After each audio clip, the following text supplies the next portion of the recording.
after last week's game, Seattle game, did you thought you had it put together? Yeah, we had a lot of confidence building into this game. We had a great week of training. You know, spirits were high, especially after a 4-0 win like that. You know, I don't know. Not much you can say about today. It just didn't go our way today.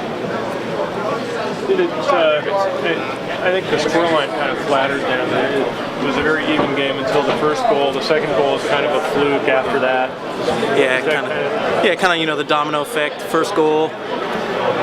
I felt we were pretty evenly matched, back and forth, equally, both offensive, defensive. I think we had just as many opportunities to score as they did, but they broke through first, and it kind of just went from there.